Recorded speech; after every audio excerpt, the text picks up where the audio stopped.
Hey guys, it's Catherine here, and thank you so much for joining us today. We're going to be talking a little bit about the integration, the beautiful integration between financial coaching and the financial planning process. Since you've become a certified financial coach and you're utilizing the skills of a financial coach and the tools, how has this adapted your client meetings?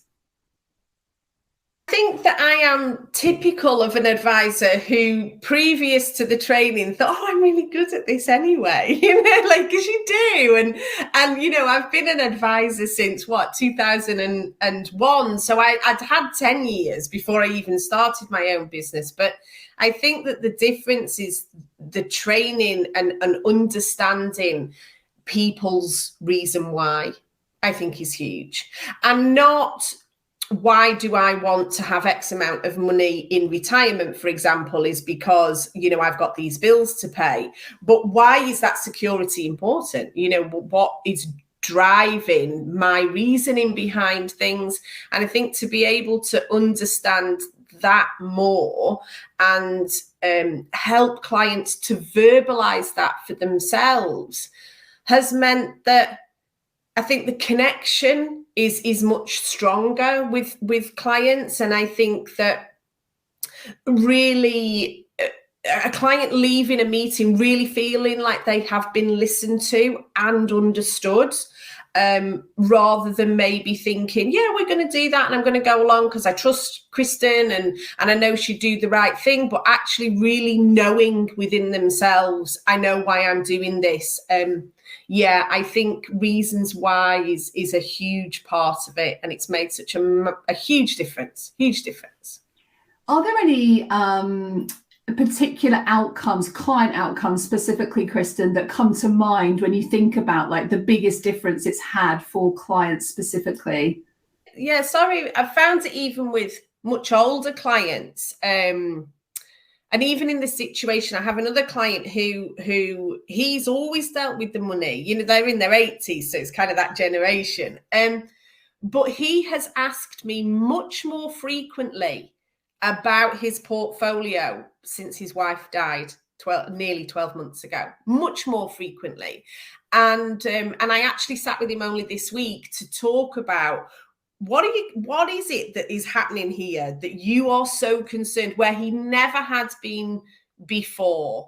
And it's about that idea that he just feels so unsettled because she's not there. And when you've been married to somebody since you were teenagers in your 80s, that's a huge gap, isn't it? So, and I think that's what it was about. It wasn't that he was particularly concerned of it going up or down. It was something else. And I think to be able to have that more human conversation means that my service for my clients is better. And I know one of the questions that often comes up for financial professionals is, how do you position financial coaching? Do you position it on a website? Do you tell them before they're coming in to see you? Does it form part of your sort of annual review process?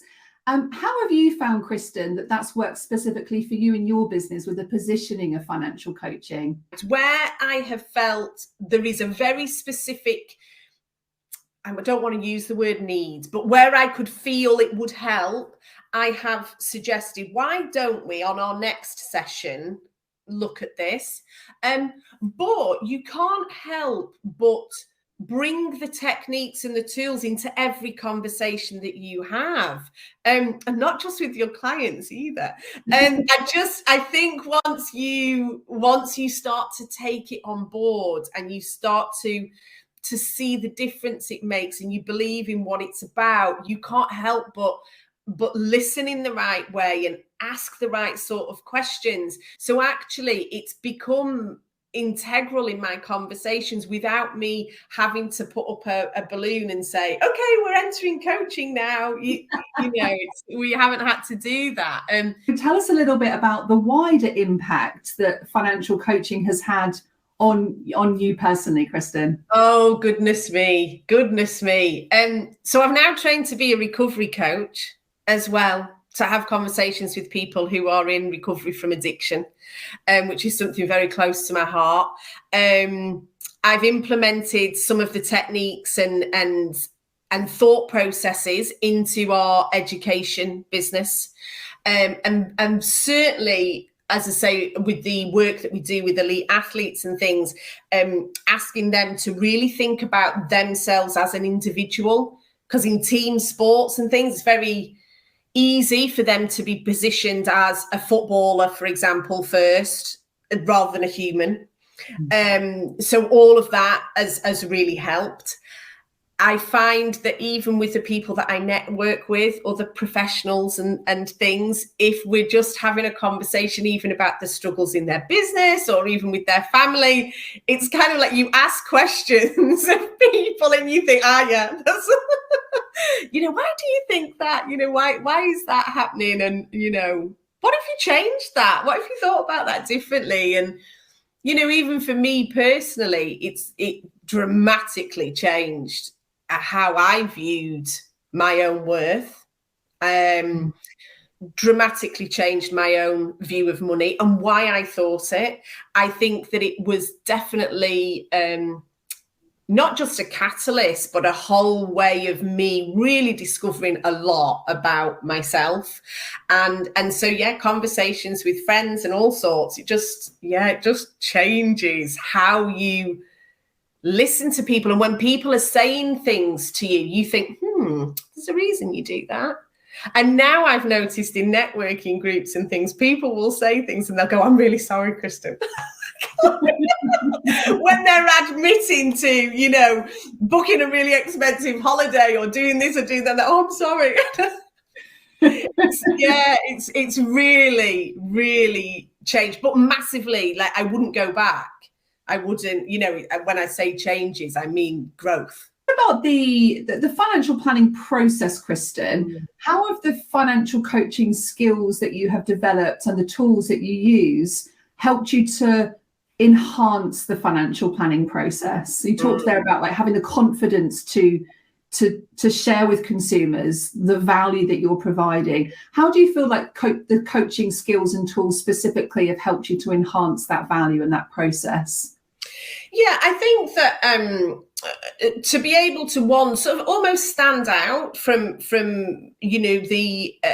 other advisors, to say that I have incorporated these conversations and these techniques into the business is one thing, but I think that being comfortable, spending much more time at the beginning of any process to really find out what a client is feeling and help them to see why they are feeling the way that they do, I think makes all the rest of the process almost secondary.